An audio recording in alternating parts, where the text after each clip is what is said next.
हरे कृष्णा माता जी। हरे कृष्णा हरे कृष्णा नमस्कार। हरे कृष्णा माता जी हरे कृष्णा माता हरे जी। कृष्णा எல்லாருக்குமே ஹரே கிருஷ்ணா हरे कृष्णा माता जी नमस्कार நமஸ்காரம் எல்லாருக்கும் हरे कृष्ण माता जी हरे कृष्ण माता जी जय राधा माधव कुंज बिहारी जय जय राधा माधव कुंज बिहारी। जय राधा माधव कुंज बिहारी जय राधा माधव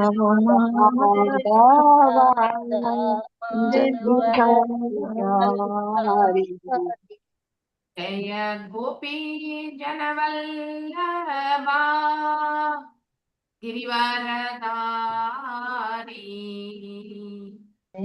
जय गोविंद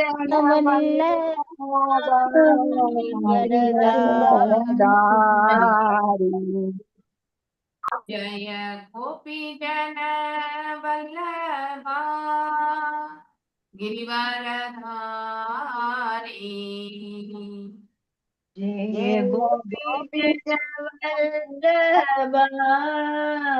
गिरिवरधारी यशोदनन्दन प्रजनरञ्जन यशोदनन्दन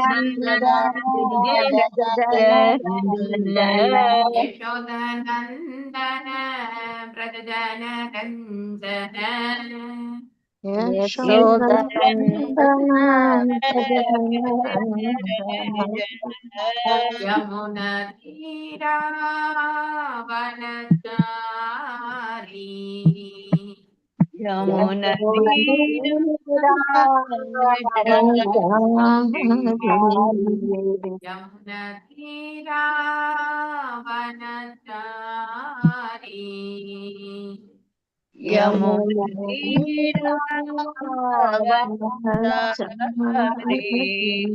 जय राधा माधव कुंज बिहारी जय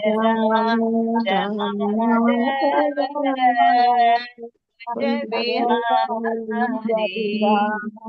जय Radha Madhav Kunj Bihari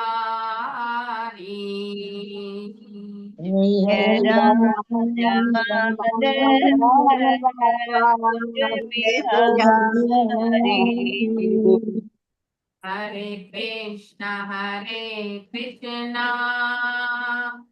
Krishna Krishna Hare Hare Hare Ram Ram Ram Hare Hare Hare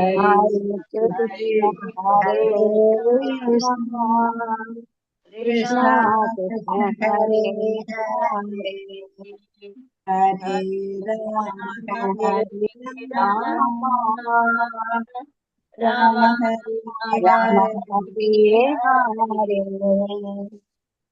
Hare Hare Krishna Krishna Krishna Hare Hare Hare Ram Ram Ram Hare Hare Hare Hare Krishna, Krishna, Hare Hare Krishna, Krishna, Krishna Krishna Hare Hare Hare, Hare, Hare Hare Rama, Rama, Hare Hare Rama, Rama Rama, Hare Hare.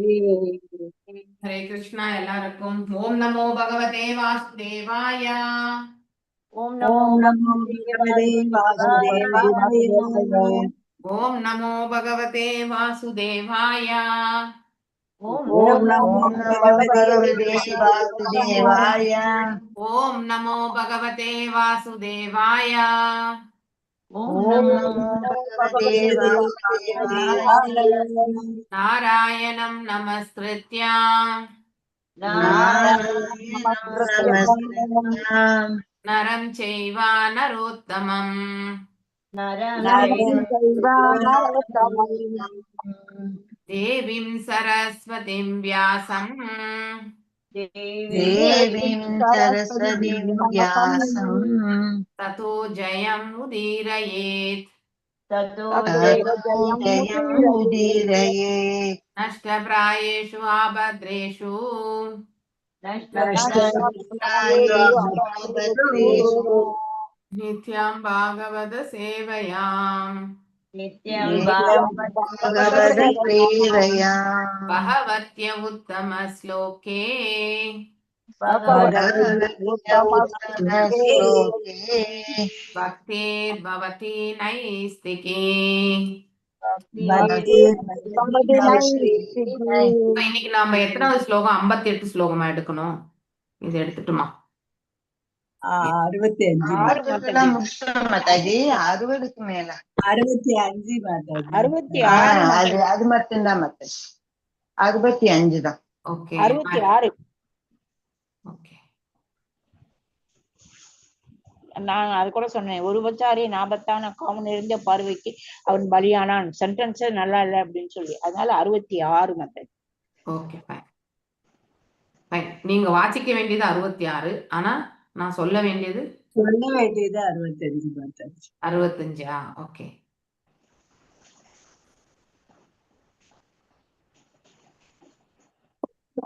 Okay.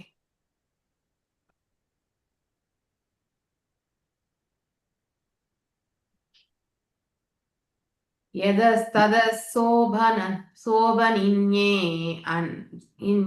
அந்நியாயதோ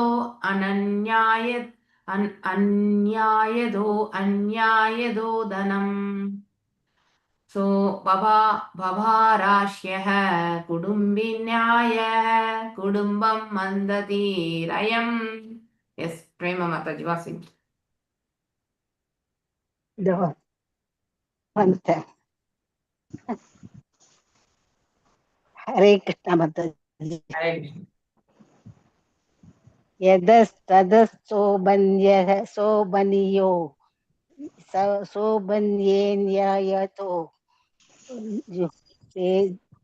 ये शोभन्येयान्यतोऽन्य याय देशे तोदनं पबारस्य कुटुम्बिन्या कुटुम्बं मध्य தீரேயம். எதக ததக எதெல்லாம் எப்படியெல்லாம் முடியுமோ, த மற்றும் உபனிய அவன் சம்பாதித்தான், இந்தியாயத நியாயமாகவோ அநியாயமாகவோ தனம் பொருளை பாபர அவன் காப்பாற்றினான். அஸ்யாக அவளுடைய குடும்பன்யா பல பிள்ளைகளையும் பெண்களையும் உடைய குடும்பத்தை மந்த தி புத்திமழுங்கிய அயம் அவன் அஜாமிளனின் மொழிபெயர்ப்பு. பிராமண குடும்பத்தில் பிறந்திருந்த போதிலும் இந்த அறிவிலி அந்த விபச்சாரியின் சேர்க்கையினால் புத்தியை இழந்து நியாயமாகவோ அநியாயமாகவோ எங்கெல்லாம் எப்படியெல்லாம் முடிகிறதோ அப்படியெல்லாம் பணம் சம்பாதித்து பல பிள்ளைகளையும் பெண்களையும் உடைய அந்த விபச்சாரியின் குடும்பத்தை காப்பாற்றினான். ஹரே கிருஷ்ண மத்தாஜி. यत् अशौ शास्त्रम् उल्लङ्घ्य स्वैरसारि अधिकर्हितः அவர்தத சிரம் காலம் அகாயூர் அகச்சேத் மலாத். எஸ் புஷ்ப மாதாஜி வாசி. हरे कृष्णा माताजी, प्रणाम माताजी। பிரணாம். यत् असौ शास्त्रम् उल्लङ्घ्य स्वैरचारि यदि कर्हिदः अवर्तदत्सिरं कालम् अकायोरगचिर्मलात्. यत् என்பதால் அசௌ இந்த பிராமணன் சாஸ்திரம் உல்லங்கிய சாஸ்திர விதிகளை மீறி ஸ்வைரசாரி பொறுப்பில்லாமல் நடந்து அதிகர்ஹித மிகவும் தூற்றப்பட்டு அவர்த்தத கழித்தான் சிரம் காலம் நீண்ட காலத்தை அக ஆயுதக பாவங்கள் நிறைந்த அவனது வாழ்வு அசுசிகி அழுக்கடைந்தவன் மலாத் அசுத்தங்களினால். மொழிபெயர்ப்பு பொருளுரை பை ஸ்ரீல பிரபுபாதா. ஸ்ரீல பிரபுபாதாவுக்கு ஜெய். மொழிபெயர்ப்பு: இந்த பிராமணன் பொறுப்பில்லாமல் சாஸ்திர விதிகளை மீறுவதிலும் ஊதாரித்தனமாக வாழ்வதிலும் ஒரு தாசியால் சமைக்கப்பட்ட உணவை உண்டும் தனது நீண்ட ஆயுளை கழித்தான். எனவே இவன் பாவங்கள் நிறைந்தவன் ஆவான். இவன் அழுக்கடைந்தவனாகவும் தடை விதிக்கப்பட்ட செயல்களில் பற்று கொண்டவனாகவும் உள்ளான்.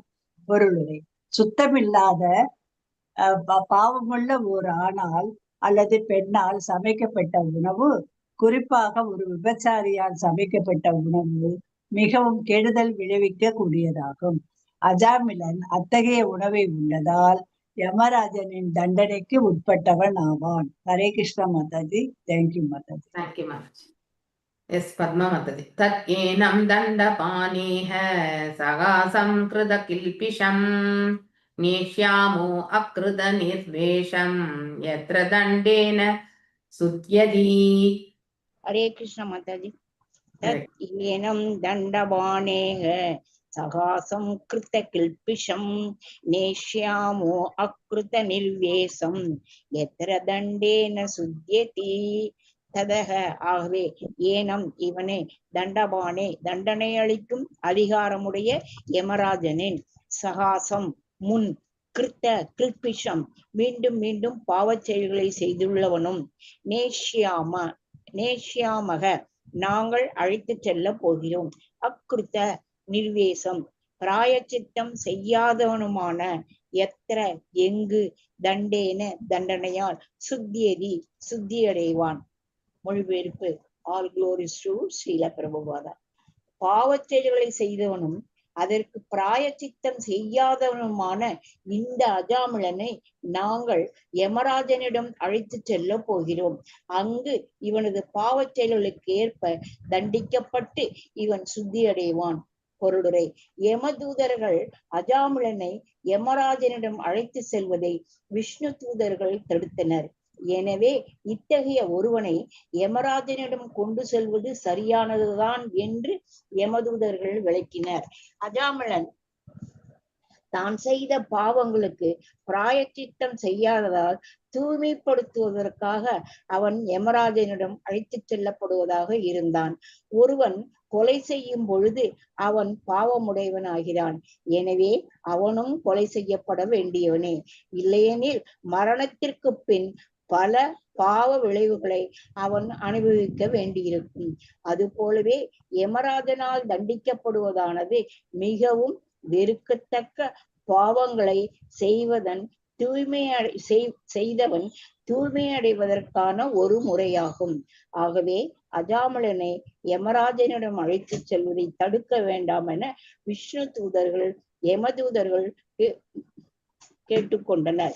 ஸ்ரீமத் பாகவதம் 6ஆம் காண்டத்தின் அஜாமிளனின் வாழ்க்கை வரலாறு என்ற தலைப்பை கொண்ட முதல் அத்தியாயத்திற்கான பக்தி வேதாந்த பொருளுரைகள் இவ்வாறு நிறைவு பெறுகின்றன. ஹரே கிருஷ்ண மாதாஜி. ஹரே கிருஷ்ணா. ஓம் அஜ்ஞானதிமிராந்தஸ்ய ஞானாஞ்சனயசலாக்கய தக்ஷுருன்மிலிதம் யேன தஸ்மை ஸ்ரீ குரவே நமः. ஸ்ரீ சைதன்ய மனோபீஷ்டம் தாமிதம் யேன பூதலே தயம் ரூபாகதாமய்யம் ததாதி ஸ்வாபதாண்டிகம்.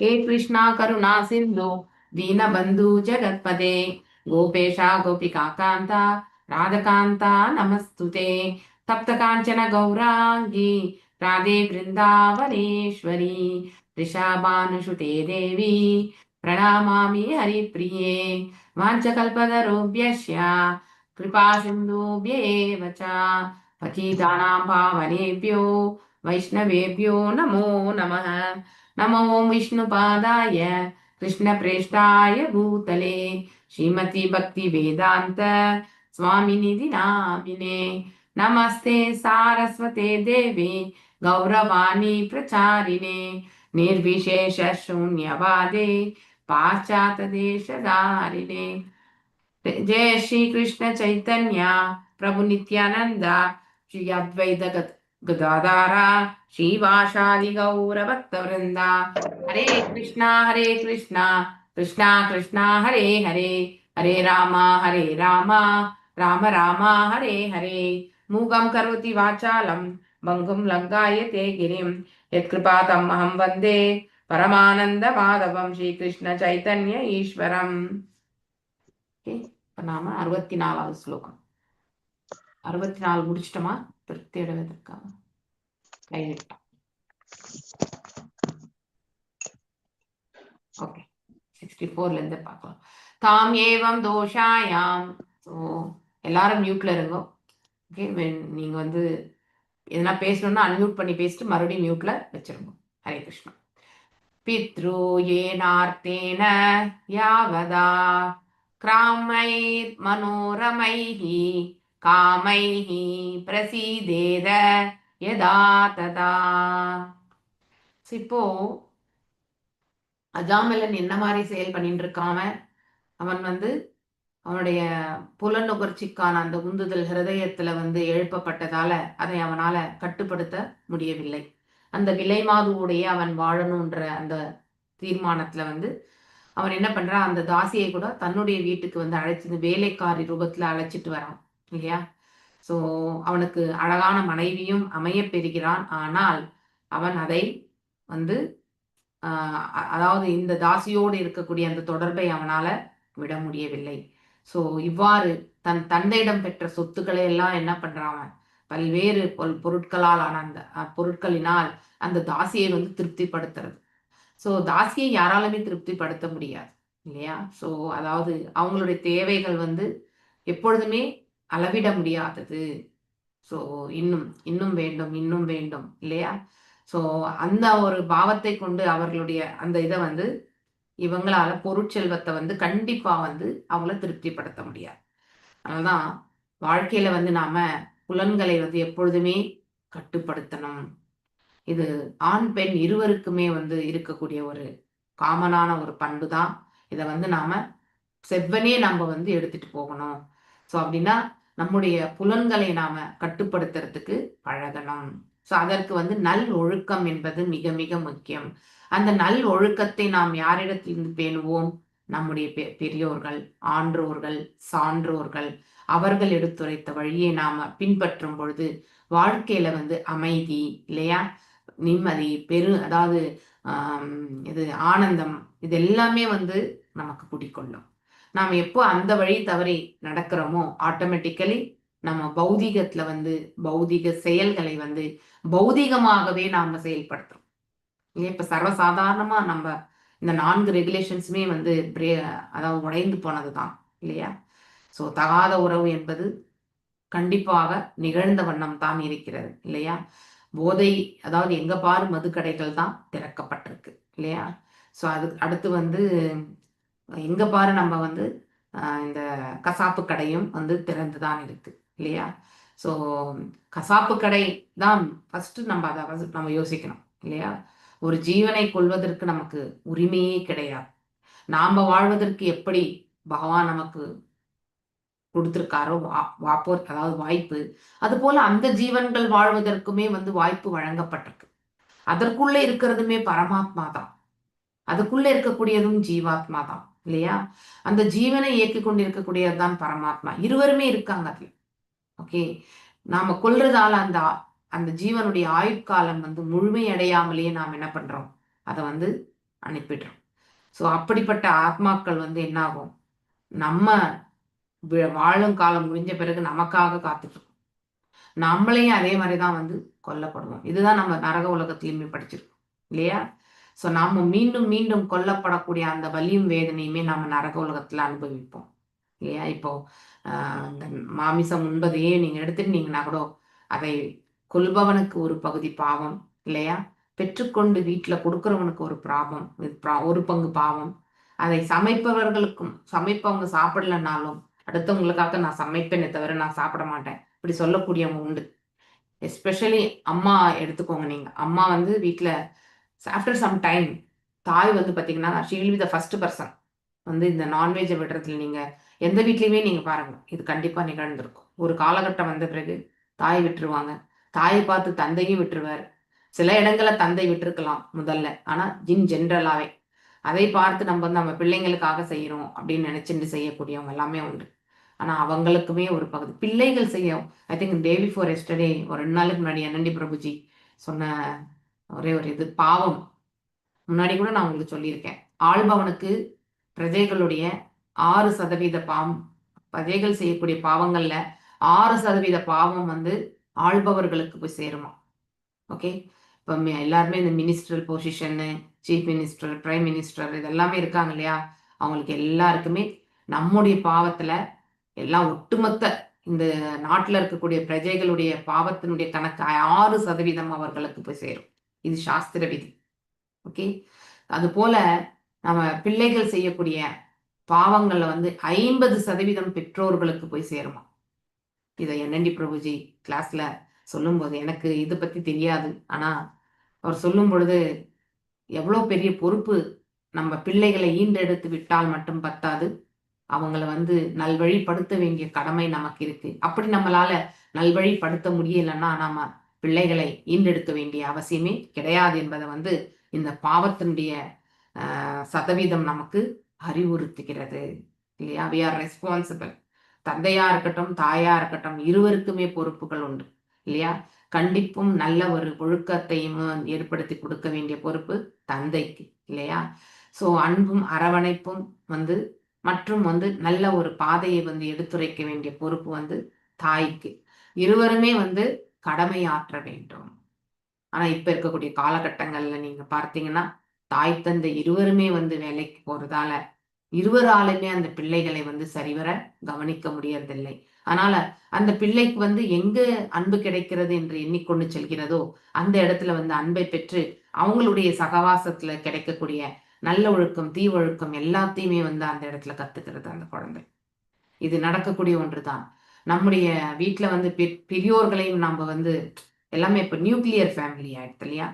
90% வந்து யாருமே பெரியோர்களை வீட்டுல வச்சுக்கிறது இல்லை இல்லையா? அவங்க எங்கேயோ வில்லேஜ்ல இருப்பாங்க, இல்லைன்னா எங்கேயோ தூரத்துல இருப்பாங்க, இல்லைன்னா பிரிந்து இருப்பாங்க. ஸோ இப்படிலாம் இருக்கும். இல்லை நம்ம வெளிநாட்டில் இருக்க வேண்டிய சூழலுக்கு தள்ளப்பட்டிருப்போம், அங்க பெரியோர்களை வந்து அழைச்சிட்டு வர முடியாது. அதாவது இவந்தோ அவங்க வச்சுக்கணும்னு நினைச்சா கூட அந்த மாதிரி ஒரு சூழல் கூட இருக்கலாம் இல்லையா? ஸோ இதை நம்ம யாரையுமே தவறு காண்பதற்காக சொல்லவில்லை. ஆனா அட்லீஸ்ட் நம்ம பெரியோர்கள் இருந்தா பிள்ளைகள் வந்து அவங்க வந்து அவங்கள வழி நடத்துவாங்க. ஸோ அது ரொம்ப ரொம்ப முக்கியம். ஸோ அந்த ஒரு பாகத்துல போகும்பொழுது வந்து பிள்ளைகளுக்குமே பாதுகாப்பு இல்லையா? ஆனா நம்ம வெளிப்புறத்துல நிறைய நேரம் பிள்ளைகள் இருக்கும் பட்சத்துல அவங்களுடைய செயல்பாடுகள், பக்குவம் எல்லாமே வெளி உலகத்தை சார்ந்த நபர்களுடைய சுபாவத்தின் அடிப்படையில தான் வரும். நம்ம யார் கையால உணவு உண்கின்றோமோ அந்த இதுவுமே வந்து அந்த தட் வைப்ரேஷன் அது எல்லாமே வந்து அந்த பாவம் வந்து அந்த உணவு சமைக்கிறவங்களுடைய பாவம் எல்லாம் அந்த உணவுல தான் இருக்கும் இல்லையா? அதனால சமைப்பவர்களுடைய பாவம் ரொம்ப ரொம்ப முக்கியம் இல்லையா? சமைப்பவர்களுடைய பாவம் வந்து ரொம்ப கொடூரமானதாக இருந்தால் அப்படின்னா, ஃபார் எக்ஸாம்பிள் எதுக்கு எடுத்தாலும் கோவப்படுறது, எதுக்கு எடுத்தாலும் சந்தேகப்படுறது, எதுக்கு எடுத்தாலும் சண்டை போடுறது, இப்படிப்பட்ட ஒரு சுபாவம் இருந்தால் அந்த உணவிலுமே அது வந்து கண்டிப்பாக தாங்கித்தான் வரும். ஓகே, அதனாலதான் நாம் என்ன பண்றோம், அதை வந்து பகவானுக்கு நைவேத்தியமா பண்ணிட்டு தான் நாம வந்து ஸ்வீகரிக்கிறோம். ஒரு முறை அவருடைய கடைக்கண் பார்வை பட்டு விட்டால் அட்லீஸ்ட் அது பாவம் நீங்கிய உணவாக வந்து மாறுகிறது. அதனால்தான் இறைவனுக்கு படைக்காமல் நாம உணவு உண்ணுதல் கூடாது. பாவம் நீங்கப்பட்ட உணவு வேணும்னா அது இறைவனுக்கு படைக்கப்பட வேண்டும். அது ரொம்ப முக்கியம். இங்க பாருங்க, தன்னுடைய இருக்க வேண்டும் என்று செலவழிக்க துவங்கினான். ஸோ அவளுடைய கைகளாலே உணவு உண்டால் கண்டிப்பாக இந்த மாதிரியான விளைவுகள் தான் வரும் இல்லையா. தாயினுடைய அதனால ஜென்ரலி தாயினுடைய உணவுக்கு நிகராக எந்த உணவுமே கிடையாது.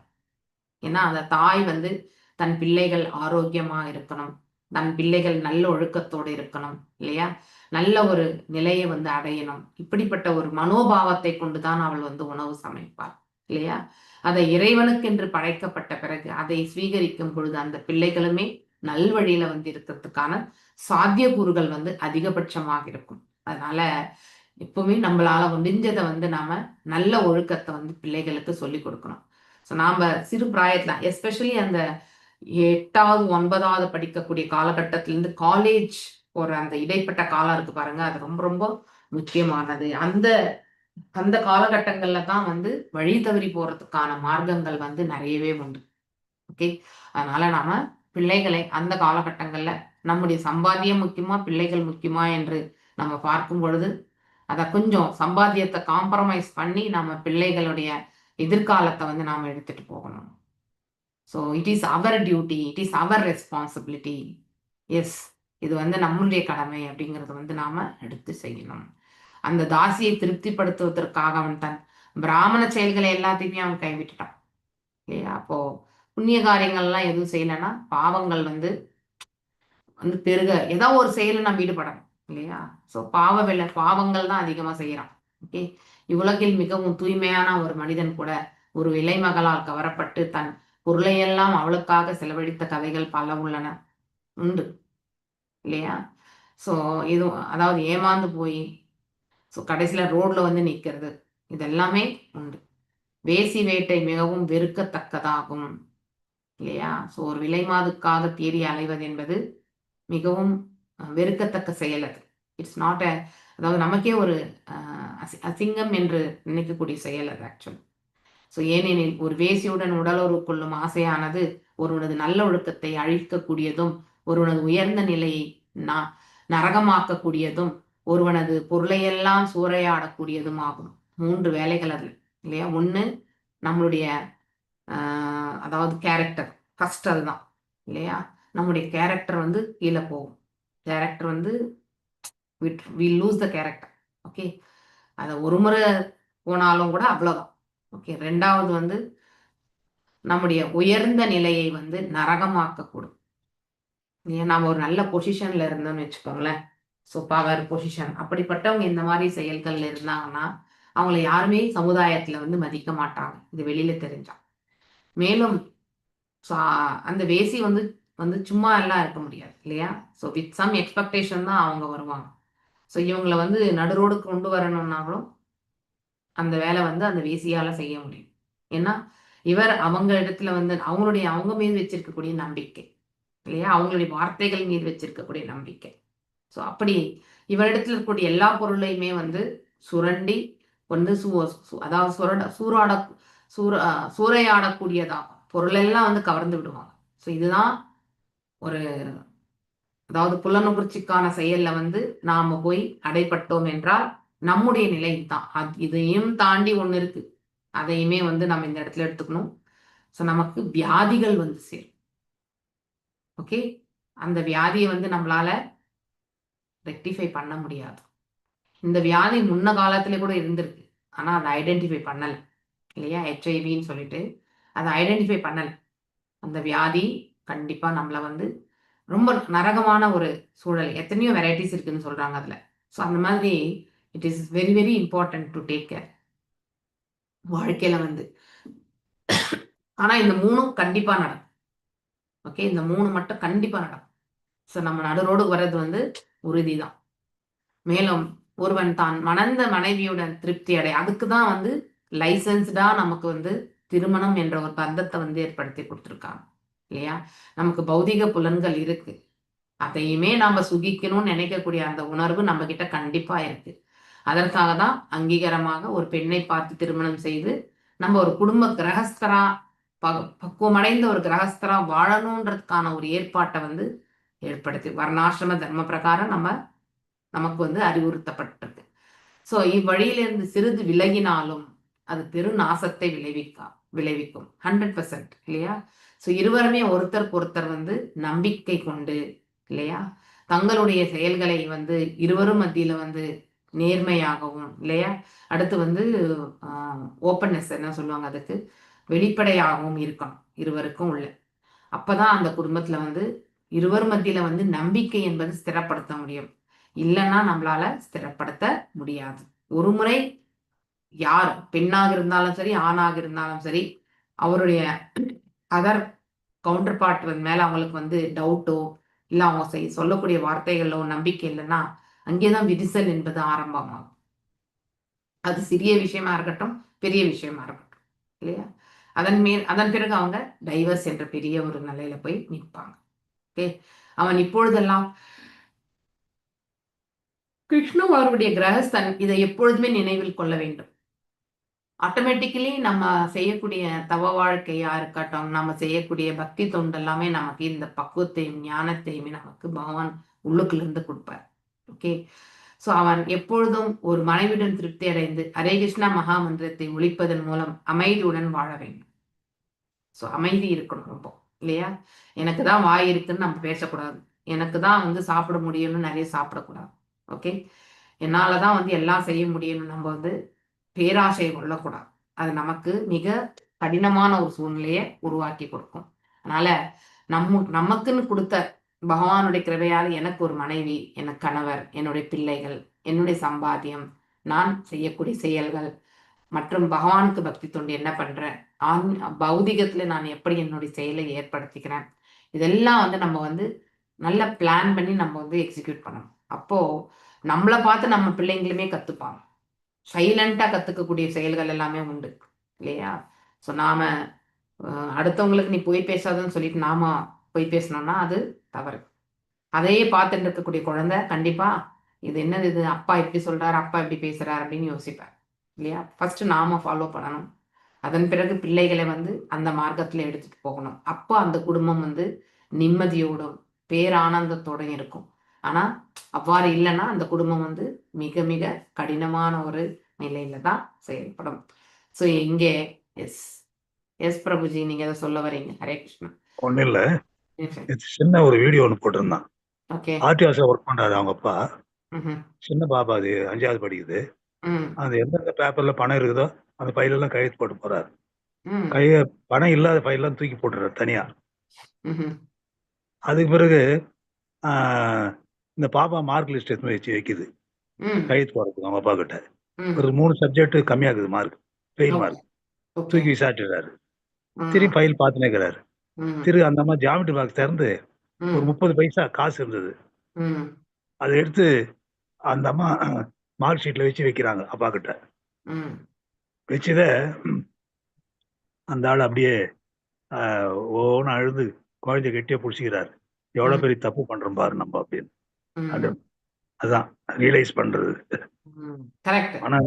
பணம்ன்றது எப்படி எல்லாம் வேலை செய்யுது. கரெக்ட். எல்லாம் நம்ம மனசுதான் காரணம். பணம் எப்படி வேணாலும் சம்பாதிக்கலாம்னு நினைக்கிறோம் பாருங்க, அதுதான் தவறு. பணம் இப்படிதான் சம்பாதிக்கணும் அப்படிங்கிறது இருக்கு. அப்படிப்பட்ட பணம் மட்டும்தான் நமக்கு நல்ல காரியங்களுக்கு வந்து உபயோகப்படுத்தப்படும். தவறான வழியில் சம்பாதிக்கக்கூடிய பணம் எப்பொழுதுமே நிலைக்காது. அது எவ்வாறு வந்ததோ அவ்வாறே சென்றுவிடும். நம்ம எவ்வளவு சம்பாதித்தாலும் ஒரு பிடி சாதம் தான் நம்ம சாப்பிட போறோம் இல்லையா. எவ்வளவு நம்ம சேர்த்து வச்சாலும் இவ்வளவுதான் நமக்கு ஆயுட்காலம். மேலும் அதுல 50% நம்ம தூங்கி எல்லாமே, அதாவது சிறு சிறு பிராயத்துல கழிக்கிறது, வயோதிக காலத்துல எதுவுமே செயலற்ற நிலையில நம்ம போயிடுவோம். இந்த மத்தியில இருக்கக்கூடிய ஒரு 30 வருஷங்கள் தான் நம்ம வந்து செயல்படக்கூடிய நிலையில இருப்போம் இல்லையா. அந்த நிலையில இருக்கும் பொழுது நாம முழுவதும் நம்ம இறை உணர்வுக்கு நம்ம முக்கியத்துவத்தை கொடுத்து நம்முடைய கடமைகள்ல அதுவுமே ஒன்றாக நாம வந்து வாழ்ந்து விட வேண்டும். அப்போ மீதம் இருக்கக்கூடிய வாழ்க்கை வந்து நமக்கு நிம்மதியை கொடுக்கும். அவ்வாறு நம்ம வாழவில்லை என்றால் கடைசி காலம், அதாவது நம்ம இந்த பிரபஞ்சத்தை விட்டு நீங்கிற வரைக்குமே வந்து நாம சங்கடத்துல தான் உழந்துட்டு இருப்போம் அப்படிங்கறத வந்து நீங்க புரிஞ்சுக்கணும். ஸோ இல்லையெனில் அஜாமலனை இப்ப 88 வயசுல அவனுக்கு குழந்தை இல்லையா, சிறிதாக ஒரு குழந்தை இருக்குன்னா நம்ம அதை பத்தி என்ன சொல்றது, அவனுடைய புலநுகர்ச்சியினுடைய செயல்பாடு எந்த அளவுக்கு அவன் வந்து அடிமையாய் இருந்திருக்கான் அப்படிங்கறத வந்து அது எடுத்து காட்டுகிறது இல்லையா. ஸோ அதனால் அவன் எந்த கணமும் தனது நல்ல நிலையிலிருந்து விழுந்து விடக்கூடும். அதனால நம்ம எந்த ஒரு செயலுமே செய்தாலுமே அலசி ஆராய்ந்து செயல்பட வேண்டும். ஸோ அப்படியே டக் டக்குன்னு எடுத்து போட்டு டக் டக்குன்னு போக முடியாது. ஓகே. விப்ராம் ஸ்வபார்யாம் அப்ரௌடாம் குலே மஹதி லம்பிதாம் சர்ஜாஷிராத் பாபஹ ஸ்வைரியான் யாபாங்க வித்த தீஹி. ஸோ இப்போ அவனது புத்தி அந்த விபச்சாரியின் காமம் நிறைந்த பார்வையால் துளைக்கப்பட்ட காரணத்தினால் அதற்கு பலியான பிராமணனான அஜாமிலன் அவளது சகவாசத்தில் பாவ செயல்களில் ஈடுபட்டான் இல்லையா. அடுத்தவங்களை ஏமாற்றி கூட குடும்பத்தை வந்து காப்பாற்றணும்னு செயல்ல ஈடுபட்டான். அந்த பாவி மிகவும் மரியாதைக்குரிய ஒரு பிராமண குலத்தில் வந்த இளமையுள்ள தன் அழகிய மனைவியின் உறவை கூட கைவிட்டான். ஸோ மனைவி இடத்துலையுமே அவனுக்கு இல்ல சம்பந்தம் இல்லாம போயிட்டான். சொத்துக்களை எல்லாம் யாரு கொஞ்சம் கொஞ்சமா எல்லாத்தையுமே அழிச்சு அந்த விலை மாதுக்கு கொடுத்துறான் இல்லையா. தந்தையின் சொத்துக்கள் மகன் உரிமையாவது வழக்கத்தில் உள்ள ஒன்றாகும். அஜாமிலனும் தன் தந்தையின் சொத்துக்களுக்கு உரிமையாளன் ஆவான். ஆனால் அதை அவன் என்ன செய்தான்? கிருஷ்ணரின் சேவையில் அவன் ஈடுபடுவதற்கு பதிலாக என்ன பண்ணான்? ஒரு விபச்சாரியிடம் சேவையில ஈடுபடுத்தினான். இதுதான் நாம மாற்றி அமைத்துக் கொள்ள வேண்டியது. நம்ம ஒரு பௌதீக லாபத்திற்காக ஆற்றக்கூடிய அந்த செயல்ல வந்து ஈடுபடுறது காட்டிலும் ஆன்மீகத்துல வந்து இறைவனின் தொண்டுக்காக நம்மளால முடிஞ்சது எல்லாமே நாம கண்டிப்பா செய்யணும். எனவே அவன் யமராஜனால் தண்டிக்கப்பட கூடியவனாகத்தான் இருந்தான். அவனுடைய பாவங்கள் எல்லாம் நம்ம கணக்கு போடும்போது கண்டிப்பா அவன் தண்டிக்கப்பட வேண்டியதுதான். ஆனா கடைசியில அவன் நாராயணா வேற கூப்பிட்டான் இல்லையா. அதனாலதான் இப்ப விஷ்ணு தூதர்கள் வந்து நின்று இருக்காங்க. இது எப்படி நிகழ்ந்தது? ஒரு விபச்சாரியின் ஆபத்தான காமம் நிறைந்த பார்வைக்கு அவன் பலியானான் இல்லையா. இதே மாதிரிதான் கண்களால் வந்து நம்ம வந்து நம்ம இன்ட்ரெஸ்ட் கண்களால உட்காந்து டிவி பார்க்கறது இல்லையா, ப்ரோக்ராம்ஸ் பார்க்கறது, சினிமா பார்க்கறது இல்லையா, இதெல்லாம் வந்து நம்மளை வந்து நம்முடைய ஆன்மீக வாழ்க்கைக்கு மிகப்பெரிய தடை கற்கள். ஏன்னா அங்கே நம்ம பார்க்கக்கூடிய அந்த செயல், அங்கே இருக்கக்கூடிய அந்த வீடியோ எல்லாமே வந்து நம்முடைய மனசுல இல்லையா, நம்முடைய புலன்கள் எல்லாமே பெரும் தாக்கத்தை வந்து ஏற்படுத்தி கொடுக்கும். அதனால ஆன வரைக்கும் இதை பார்க்காம இருக்கிறது வந்து ரொம்ப ரொம்ப முக்கியம். எதஸ்ததசோ விஞ்ஞே அனன்யாதோ அந்யாயதோ தனம் பவாராஷ்யஹ குடுமின்யாஹ குடும்பம் மந்ததீரயம். ஸோ ஒரு பிராமண குடும்பத்தில் பிறந்த போதிலும் அந்த முட்டாள்தனமா இருக்கக்கூடிய அஜாமிலன் என்ன பண்ணா, அந்த விபச்சாரியின் சேர்க்கையால் புத்தியை இழந்து கெட்ட சகவாசம் வந்து நமக்கு என்னைக்குமே நம்ம செய்யறது தவறு என்று நமக்கு அந்த சூழ்நிலையில கண்டிப்பாக சுட்டி காட்டார் இல்லையா. காலம் கடந்த பிறகு நம்மளோட இருந்த உறவுகள் எல்லாம் நம்மளை விட்டு நீங்கின பிறகு இல்லையா, அப்படிப்பட்ட சூழ்நிலையில வந்து நாம யோசிக்க ஆரம்பிப்போம். ஆனால் அதனால என்ன பிரயோஜனம்? ஒரு பிரயோஜனமே கிடையாது இல்லையா. ஸோ நாம செய்த பாவங்களை நாம கண்டிப்பா அனுபவித்து தான் ஆகணும். அதை தவிர்க்க முடியாது. நம்ம திருந்தினால் மட்டும் அந்த பாவ விளைவுகள் வந்து நம்மளை தாக்காமல் இருக்குமா என்ன? நாம செய்த விளைவுகள் நாம தான் வந்து அறுவடை செய்யணும். அதனால நாம செய்த செயல்களுடைய பலன்களை நாம அனுபவிப்பதற்கு தயாராக இருக்கணும். ஸோ நியாயமாகவோ எங்கெல்லாம் எப்படியெல்லாம் முடிகிறதோ அப்படியெல்லாம் சம்பாதித்து இல்லையா, பல பிள்ளைகளையும் பெண்களை உடைய அந்த விபச்சாரியின் குடும்பத்தையும் காப்பாற்றினான். ஸோ அவங்களுடைய குடும்பம், இவங்களுடைய பிள்ளைகள், இது எல்லாத்தையுமே வந்து அவன் தவறான வழியில தான் வந்து பொருளை ஈட்டி கொண்டு வந்து அவர்களை காப்பாற்றினான். மேலும் அசௌ எந்த அளவுக்கு பிராமணனா இருந்தவன் இந்த அளவுக்கு இழிவான நிலைக்கு வந்துட்டான்றதை நாம இந்த இடத்துல புரிஞ்சுக்கணும். ஆனால் there is no guarantee. ஒருத்தர் நம்ம இந்த இடத்துல இருக்கிறோம்னா இந்த இடத்துலதான் கடைசி வரைக்குமே இருப்போன்றதுக்கான உத்தரவாதம் கிடையாது. ஏன்னா மனசு அவ்வளவு ஸ்ட்ராங் இல்லையா. மனசு என்ன பண்ணும், இந்த 3 குணங்களுக்கு மத்தியில வந்து போட்டி போட்டுட்டே இருக்கும். அதனால ஒரு சூழ்நிலையில அந்த மனசு எப்படி வந்து செயல்பட்டதோ அதே சூழ்நிலையை வந்து வேறொரு குணாதிசயம் இருக்கும்போது செயல்படும் நாம வந்து கண்டிப்பாக கணக்கிலிட முடியாது. ஸோ அதனால நம்ம இந்த மனசை வந்து பக்குவப்படுத்துறதுக்கு முயற்சி பண்ணணும். மனதினால் புலன்களை பக்குவப்படுத்துறது, ஸோ அதற்கேற்றவாறு புத்தியுமே வந்து செயல்படுறது. ஸோ இப்படி நாம செயல்படும் பொழுதுதான் வந்து இந்த பக்தி பாதையில வந்து முன்னேற முடியும். இல்லைன்னா நாம டவுன். ஓகே, இந்த பிராமணன் வந்து யத் அசௌ சாஸ்திரம் உல்லங்க்ய ஸ்வைர சாரி அதிகர்ஹிதஹ அவர்தத சிரம் காலம் அகாயூர் அகசீர் மலாத். இந்த பிராமணன் பொறுப்பில்லாமல் சாஸ்திர விதிகளை மீறுவதிலும் ஊதாரித்தனமாக வாழ்வதிலும் ஒரு தாசியால் சமைக்கப்பட்ட உணவை உண்டும் தனது நீண்ட ஆயுளை கழித்தான். ஓகே, ஸோ இப்படிதான், நோ ரெகுலேஷன்ஸ் இல்லையா, மற்றும் எப்படி வாழணுன்றதையுமே தெரியாம, எப்படியெல்லாம் சம்பாதிக்கணுன்றதையுமே தெரியாம, அடுத்தவர்களை வந்து துன்புறுத்தி இல்லை ஏமாற்றி இப்படி அவனுடைய சம்பாத்தியத்தை எல்லாமே இந்த குடும்பத்தை காப்பதற்காக அவன் வந்து செயல்பட்டான் இல்லையா.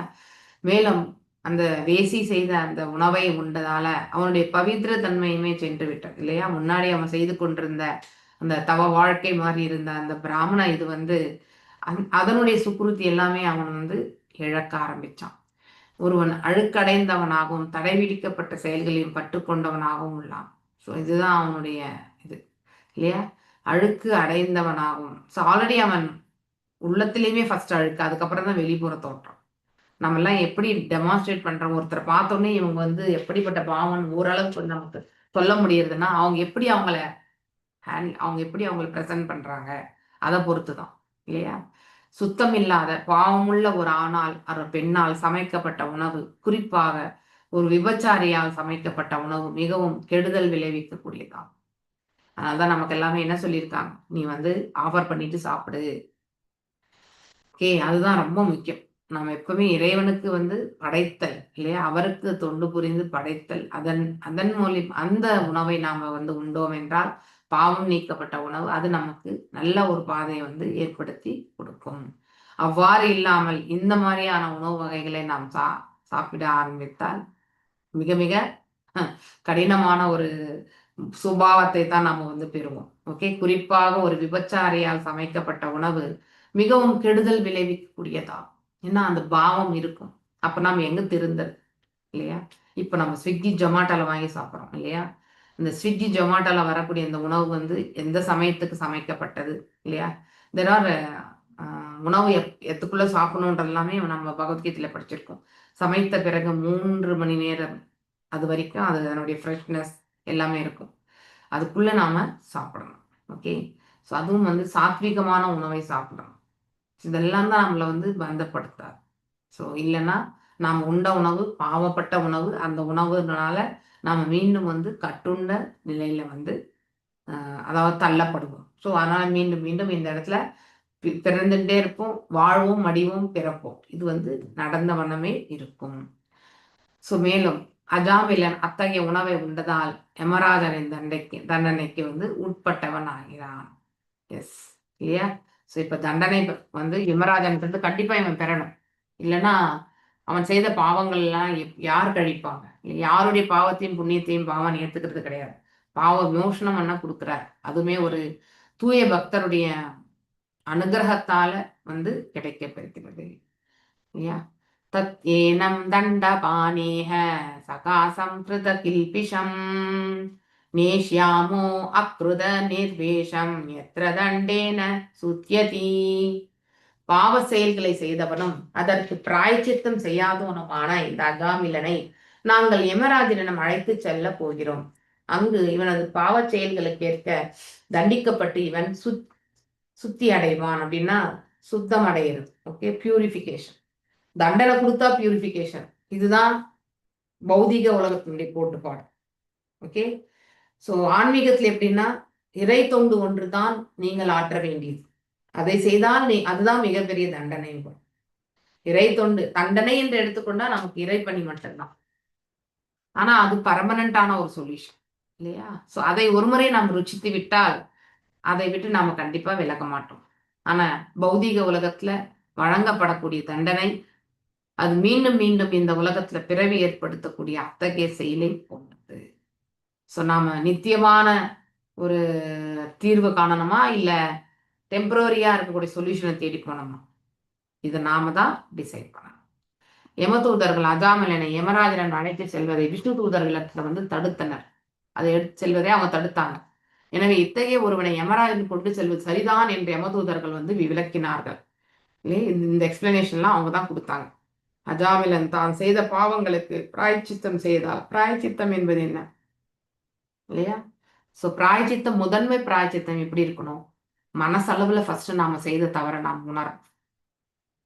ஓகே, அந்த வெளிப்புற தோற்றத்துல இன்டர்னல் தான், வெளிப்புற தோற்றத்துல காட்ட வேண்டிய அவசியம் கிடையாது. உட்புறமாக நாம செய்திருக்கக்கூடிய பாவங்களை எல்லாத்தையுமே நாம வந்து எண்ணி பார்த்து அதற்காக நாம வந்து வருத்தப்படணும் இல்லையா?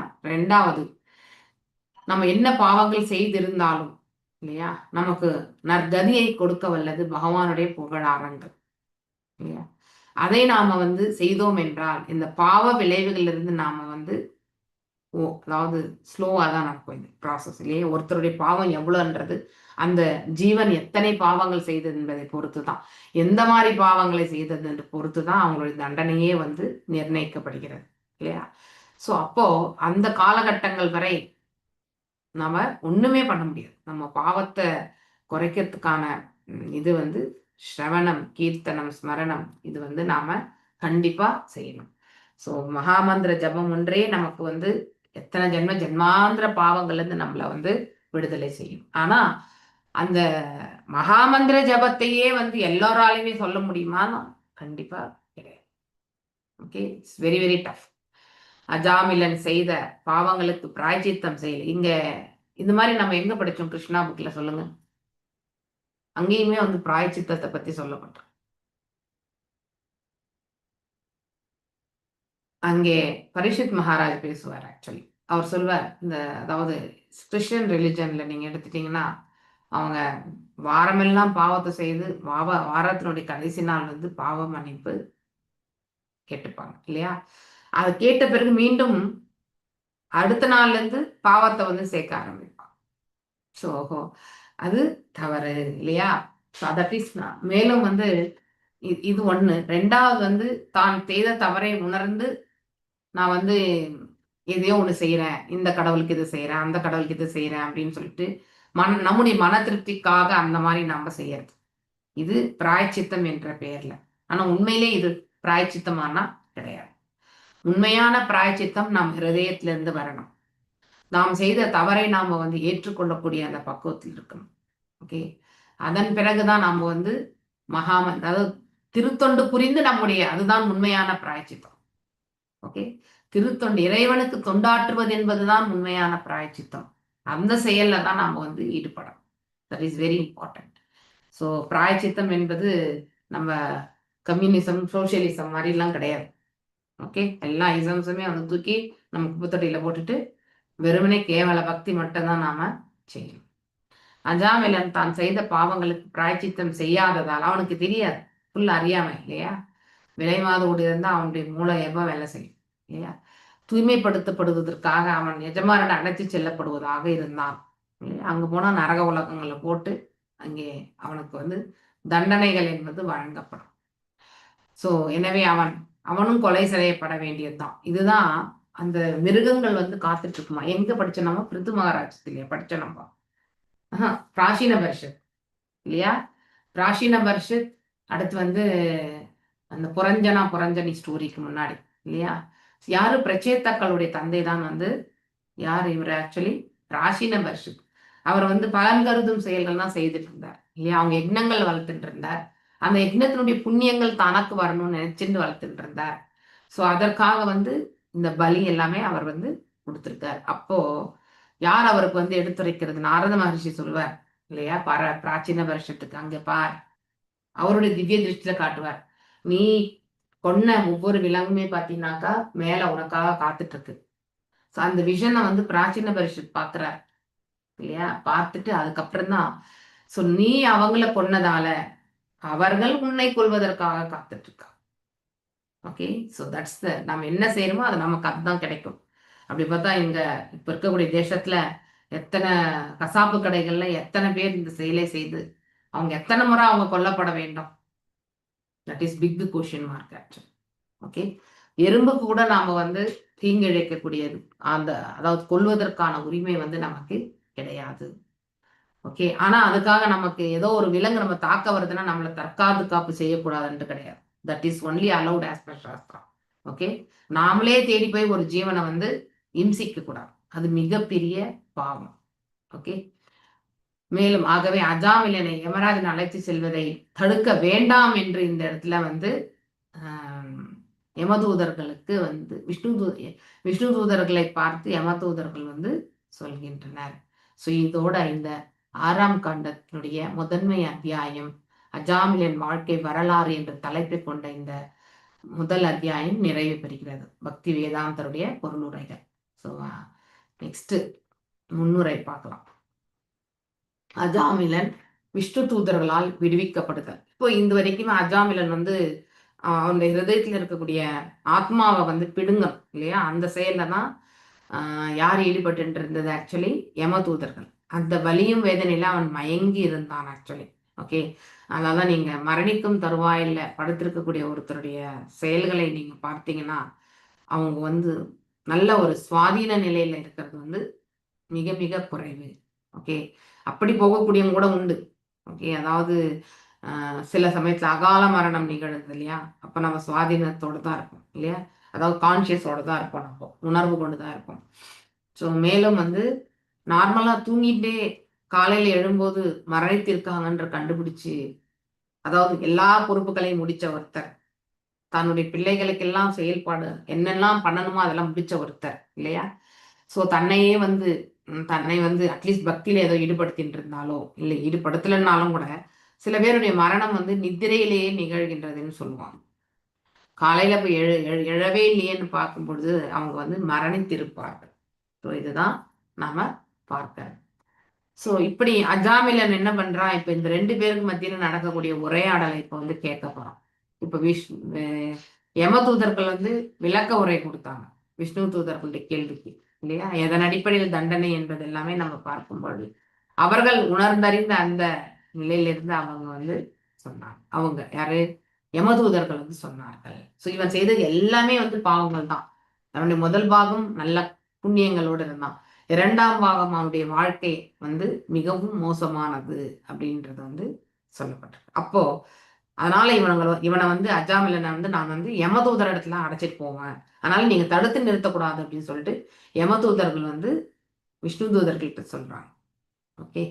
இந்த அத்தியாயத்தில் விஷ்ணு தூதர்கள் யமதூதர்களின் பகவானுடனான புனித நாமத்தின் மகிமைகளை வந்து விளக்குகிறார்கள் இல்லையா? விஷ்ணு தூதர்கள் கூறினர், இப்பொழுது பக்தர்களின் சபையில் கூட பாவச் செயல்கள் செய்யப்படுகின்றன. தண்டிக்கப்படாதவன் யமராஜனின் சபையில் தண்டிக்கப்படுவான். பொது ஜனங்கள் தங்கள் பாதுகாப்பிற்காக அரசாங்கத்தை நம்பியுள்ளனர். ஆனால் இந்நிலையை சாதகமாக்கி கொண்ட அரசாங்கம் பிரஜைகளை துன்புறுத்துவதால் அவர்கள் எங்கே செல்வார்கள் இல்லையா?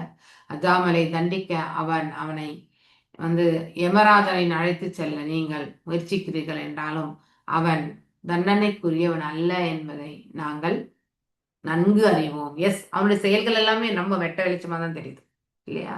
ஸோ அப்படி இருக்கும்போது வந்து ஸோ இந்த செயல் வந்து நீங்க அழைச்சிட்டு போகக்கூடாது அப்படிங்கிறத வந்து யமதூதர்கள் வந்து விஷ்ணு தூதர்கிட்ட சொல்றாங்க. அவனுக்கு தண்டனை என்பது முக்கியம். ஏன்னா அவன் அத்தகைய பாவ செயல்களை வந்து அவன் செய்திருக்கான் அப்படிங்கிறதையுமே வந்து எடுத்துரைக்கிறாங்க. அஜாமிலன் தண்டனைக்குரியவன் அல்ல என்ற தகுதி பெற்று பரமபுருஷரின் புனித நாமத்தை அவன் போற்றியதால் விளைந்ததாகும். விஷ்ணு தூதர்கள் இதை பின்வருமாறு விளக்க. இப்போ விஷ்ணு தூதர்கள் வந்து அவங்களுடைய விளக்கு வரை கொடுப்பாங்க. ஓகே. அவன் ஒரு தடவை நாராயண என்ற நாமத்தை ஜபித்ததினால் மரணிக்கும் தருவாயில இந்த பிராமணன் பாவ விளைவுகளிலிருந்து விடுபட்டவன் ஆவான். ஆனா அவ்வளவு சுலபமா அது கிடையாது இல்லையா? It is not easy. மரணிக்கும் தருவாயில இறைவனுடைய நாமத்தை எண்ணக்கூடிய பக்குவம் நமக்கு இருக்கணும்னா அது இறைவனுடைய கிருபையால மட்டும்தான் கிடைக்கும் இல்லையா? அவன் சிறு பிராயத்தில் செய்த அந்த பக்தி தொண்டு இல்லையா? சொல்பம் அபியசிய தர்மஷ்ய. அதனால் பிற்காலத்துல அவன் பெரிய ஆபத்துல இருந்து இப்ப வந்து அவன் வந்து சிக்கல் இருந்து வெளியே வரான் இல்லையா? ஸோ தட் மீன்ஸ் புண்ணியங்கள், அதாவது அந்த நாம ஜபத்தினுடைய மகிமையால தான் செய்த தவறை முதல்ல உணர்றான் இல்லையா? அதன் பிறகு அவன் ஹரித்வாருக்கு செல்கின்றான். அதன் பிறகு அங்கே வந்து அங்க வந்து அவன் தப வாழ்க்கையை வாழ்கின்றான். ஓகே, அதுதான் பிராயச்சித்தம் ஆக்சுவலி. ஓகே, அங்கே சென்று அவன் வந்து தவ வாழ்க்கையை வாழ்கின்றான். ஸோ அந்த ஒரு காலகட்டத்தில் ஹரிநாமத்தினுடைய மகிமையை அவன் வந்து உணர்ந்து அந்த செயல்களில் அவன் ஈடுபடுவானாயின் ஸோ அவன் அதனால் தண்டிக்கப்பட முடியாத ஒரு நிலைக்கு அவன் தள்ளப்படுவான். ஓகே, ஸோ இதுக்கான விளக்கத்தை இவ்வாறு வந்து யாரு விஷ்ணு தூதர்கள் கொடுக்குறாங்க. ஓகே, உண்மையில் இப்பிறவி செய்த பாவங்களில் மட்டுமின்றி பல்லாயிரம் கணக்கான பிறவிகளில் செய்த பாவங்களை அனைத்திலிருந்துமே அவன் வந்து விடுபட்டவன். யாரு? அஜாமிலன். ஸோ அதாவது மரணிக்கும் தருவாயில நம்ம வந்து இறைவனுடைய நாமத்தை சொல்லக்கூடிய பக்குவத்தை பெற்றால் இதெல்லாமே வந்து அப்ளிகபிள். மேலும் ஒருவன் பகவானை உச்சரித்த உடனே எல்லா பாவம் பகவானுடைய திருநாமத்தின் மகிமையை பாடுவது எல்லா நல்ல நல்ல அதிர்ஷ்டங்களையும் ஏற்படுத்தி கொடுக்கும். தட் இஸ் ஆஸ்பீஷியஸ்னஸ், மங்களகரமான நிலைகள் எல்லாமே ஒருத்தருக்கு வந்து கண்டிப்பாக வந்து சேரும். ஆகவே நாராயண நாமத்தை உச்சரித்து எல்லா பாவ விலைகளிலிருந்து முழுமையாக விடுபட்டுள்ள அஜாமிலன் யமராஜனால் தண்டிக்கப்படக்கூடாது கூடாது என்பதில் ஐயம் இல்லை. அப்படின்னா என்ன அர்த்தம்? Clear bold. So no one should அவரை யாரும் தண்டிக்க கூடாது அப்படிங்கிறத வந்து இந்த விஷ்ணு தூதர்கள் வந்து அழகான விளக்க வரையில வந்து யம தூதர்கள் வந்து சொல்றாங்க இல்லையா? ஸோ அதனால நம்ம தப்பு செஞ்சுட்டு நம்ம வந்து நாமஜபம் சொல்லலாமா? தப்பு இல்லையா? ஸோ நம்ம இந்த 10 அஃபென்சஸ்ல நீங்க போனீங்கன்னாக்கா ஸ்ட்ரென்த் ஆஃப் த ஹோலி நேம்ல நம்ம வந்து தவறை இழைக்கக்கூடாது. அதுதான் உண்மையான பிராயச்சித்தம் நினைச்சிட்டு ஐ திங்க் ஒரு நிமிஷம் 10 offenses I think on the strength of holy name அப்படின்னு சொல்லிட்டு வரும். I think 5th or 6th offense அது.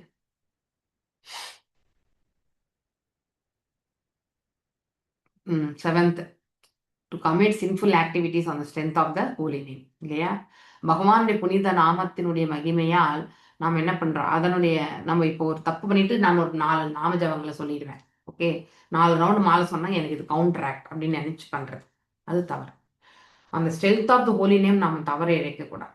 ஓகே, இறைவனுடைய சித்தம் எதுவோ அது நம்ம செய்யணும். ஓகே, ஸோ பகவானுடைய நாம ஜபங்களுக்கு அவ்வளவு மகிமை உண்டு. ஓகே, இவ்வாறு சொல்லிக் கொண்டிருக்கும் பொழுதே விஷ்ணு தூதர்கள் அஜாமிலனை யமதூதர்கள் பாசக்கயிற்றிலிருந்து விடுவித்து விட்டு தங்கள் இருப்பிடத்திற்கு திரும்பி சென்றனர். ஸோ இங்க இந்த வேலை முடிஞ்சதா? அப்புறம் யமதூதர்கள் திரும்பி போவாங்க. போயிட்டு யார்கிட்ட? யமராஜன் கிட்ட கேட்பாங்க. ஏன் அவங்க தடுத்து ஹூ ஆர் தே இல்லையா? யார் அவங்க? உங்களை காட்டிலும் அவர்கள் உயர்ந்த ஸ்தானமா? அப்படின்னா இவங்க பார்த்தது இவரை மட்டும்தான் இல்லையா? அதனால வந்து are they having a position very higher than you இல்லையா? அந்த மாதிரி. அப்போ யமராஜன் வந்து அவங்களுக்கு வந்து படிப்பினை, அதாவது அவங்களுக்கு போதனை கொடுப்பார். ஸோ விடுத்து தண்ணி பிராமணனான அஜாமிலனும் விஷ்ணு தூதர்களும் தனது பணிவான வணக்கங்களை சமர்ப்பித்தான். So that is one type of பிராயச்சித்தம் ஆக்சுவலி. ஃபர்ஸ்ட் ஆஃப் ஆல் சரணாகதி. நாம் எந்த நிலையில இருக்கோம், இது யாருடைய கருணையால இருக்கும் அப்படிங்கிற அந்த பாவம் வந்து தெரிய வந்ததுன்னா ஆட்டோமேட்டிக்கலி நாம் என்ன பண்ணணும்? முதல்ல அவங்களுக்கான அதாவது மரியாதைகளை வந்து நாம கண்டிப்பா செலுத்தணும். ஸோ இங்கே தன் வாழ்வின் பிராமணனான அஜாமிலிடம் விஷ்ணு தூதர்களுக்கும் தனது பணிவான வணக்கங்களை வந்து தெரிவித்துக் கொள்கிறான், சமர்ப்பிக்கின்றான். மேலும் தன் வாழ்வின் இறுதி கட்டத்தில் நாராயணரின் புனித நாமத்தை உச்சரிக்க தான் எவ்வளவு பாக்கியசாலியாக இருக்க வேண்டும் என்று அவனால் அப்பதான் புரிந்துக்கும். அப்போ எல்லாமே அவன் பின்னோக்கி சென்று நோக்குகின்றான். நான் வாழ்க்கையில எத்தனை தவறுகள் செய்திருக்கேன்றத வந்து is going back and see. நாம் எல்லாரும் கூட இப்போ இந்த சூழ்நிலை கூட நம்முடைய வாழ்க்கையை கடந்து வந்த பாதையை நாம கண்டிப்பா நோக்கணும். எந்த இடத்துல நம்ம எல்லாம் பர்ஃபெக்டா பண்ணோம், எந்த இடத்துல நம்ம தவறு இழைச்சோம், எதற்கு நாம் இப்ப இந்த இடத்துல வந்து சங்கடப்படுறோம், இது எல்லாமே நம்ம புரிஞ்சுக்க வேண்டியது. உண்மையில் இந்த நல்ல அதிர்ஷ்டத்தின் முழு முக்கியத்துவத்தை நன்கு புரிந்து கொண்டு அவன் பரமபுருஷன் தூய பக்தனானான். ஹரித்வாருக்கு சென்று இதை உணர்ந்த பிறகு ஹரித்வாரை நோக்கி சென்று விடுகிறான். தான் எவ்வளவு பெரிய பாவியாக இருந்திருக்கிறோம் என்று வருத்தப்பட அவன் திரும்ப திரும்ப தன்னை தூஷித்து கொண்டான் இல்லையா? நம்மள நாமளே வெறுத்துருவோம் தவறு இழைச்சுட்டாக்கா. இதுதான் பக்தனுடைய கணக்கு, இது உணர்தல் ஆக்சுவலி. இறுதியாக விஷ்ணு தூதர்களான சகவாசத்தின் காரணத்தினால் தனது தூய உணர்வு எழுப்ப பெற்று அந்த கான்சியஸ் அவேக்கனிங் இல்லையா? அஜாமிலன் அனைத்தையும் துறந்து ஹரித்வாருக்கு சென்று வந்து சதா பரமபுருஷரையே நினைத்து கொண்டு உறுதியான பக்தி தொண்டில் ஈடுபட்டான். ஓகே, ஓகே, டிவோஷனல் சர்வீஸ், பகவானுடைய புனித நாமங்களை ஜெபிக்கிறது, அங்கிருந்து எல்லா பக்தி தொண்டெல்லாம் செகண்ட் சான்ஸ் அவனுக்கு. ஆமா ஆமா. இவ்வாறாக விஷ்ணு தூதர்கள் அங்க சென்று அவனை தன் ஒரு தங்க அரியாசனத்தில் அமர்த்தி வைகுண்ட லோகத்துக்கு அழைச்சி சென்றார். அப்படின்னா அவனுடைய பாவங்கள் எல்லாம் கலைந்து இல்லையா, வெறும் கேவல பக்தி எனக்கூடிய நிலையில இருக்கும்போது விஷ்ணு தூதர்கள் அவங்களுடைய வாகனத்தை கொண்டு எடுத்துட்டு வந்து அந்த அவனை ஏற்றி செல்கிறார்கள் என்று சொல்லப்பட்டது. சுருக்கமாக சொல்ல போனால், பாவியான் அஜாமிலன் தன் மகனை தான் கூப்பிட்டான் என்றாலும் இல்லையா, மகனை கூப்பிட்டாலும் அங்க எந்த ஒரு அபராதம் இல்லாம, எந்த ஒரு எதிர்பார்ப்பும் இல்லாம இல்லையா, அந்த மாதிரி அழைச்சதால அவன் ரட்சிக்கப்பட்டான் ஆக்சுவலி. பகவான் நாராயணன் புனித நாம பாசா எனப்படும் தொடக்க நிலையில் ஜபிக்கக்கூடிய போதிலும் ஃபர்ஸ்ட் நாம அபராதத்துலதான் நாம் எல்லாரும் இருந்தது. இப்பதான் நாம பாஷை இல்லையா. நாம பாஷை அட்லீஸ்ட் ருச்சி கொஞ்சமா நாம செய்யக்கூடிய நாமங்கள் தவறான விதத்துல செய்யணும் அப்படிங்கிறது நாம சொல்லக்கூடிய எழுத்துக்களை கரெக்டா பிழை இல்லாம சொல்லணும். கொஞ்சம் ஃபாஸ்டா சொல்லும் போது நம்ம தவறு இழைக்கிறதுக்கான வாய்ப்புகள் உண்டு. வேற வழி இல்லாம தான் நம்ம சொல்றோம். ஏன்னா 16 மாலை மினிமம் லெவல்னா நம்ம முடிக்கணும் அப்படிங்கிறதுக்காக நம்ம காலையில முடிச்சோம்னா அது சாத்வீகத்துல நமக்கு மிகப்பெரிய ஒரு நன்மையை பயக்கும். ஓகே, அதனால அவனுக்கு முக்தியை அளிக்க முடிந்தது. யாரால? பகவானால. எனவே பகவானின் திருநாமத்தை ஸ்ரத்தையுடனும் பக்தியுடனும் ஜெபிப்பவன் நிச்சயமாக உயர்ந்தவன் ஆகிறான். எஸ், அந்த பக்தியோடையும் நம்பிக்கையோடும் நம்ம சொல்லக்கூடிய அந்த நாமங்களை நல்ல ஒரு உச்சாரணத்தோடு செயல்படுவது அந்த பக்தனுடைய நிலை அது. அதனால நம்ம அதை தான் நம்ம ஒர்க் அவுட் பண்ணணுமே. நாம தப்பு செய்யறோமா இல்லையான்றது அடுத்தவங்களுக்கு நல்லா புரிஞ்சிடும், நமக்கு தான் அது விளங்காது. ஓகே, மேலும் எனவே பகவானின் திருநாமத்தை ஸ்ரத்தையுடனும் பக்தியுடனும் அதாவது ஜபிப்பவன் நிச்சயமாக உயர்ந்தவன் ஆகிறான். அவன் தனது பௌதீக பந்தப்பட்ட வாழ்க்கையில் கூட பாதுகாக்க இங்க இருக்கும் காலம் வரைக்கும் கூட அவன் பார்த்து ரட்சிக்கப்படுகிறான். அதனால இதோட நான் இன்றைக்கு நிறுத்துறேன். மோஸ்ட்லி தாரணி மாதாஜி வந்திருப்பாங்கன்னு நினைக்கிறேன். தாரணி மாதாஜி இன்னைக்கு வரேன்னாங்க. அவங்க she'll be giving yes. Hare Krishna Mataji. Mataji. Hare Krishna. Yes, நம்ம மாதாஜி. ஹரே கிருஷ்ணா மாதாஜி. ஹரே கிருஷ்ணா. ஹரே கிருஷ்ண மாதாஜி. வாழ்வாளமுடன் மாதாஜி. ஓகே. வாஞ்சகல்பத்தருभ्यश्च कृपा सिन्धुभ्यश्च पतितानां पावनेभ्यो वैष्णवेभ्यो नमो नमः. अनंत कोटि वैष्णव वृंद की जय. नामचर्य हरिदास ठाकुर की जय. हरे कृष्णा कृष्ण कृष्ण हरे हरे, हरे राम राम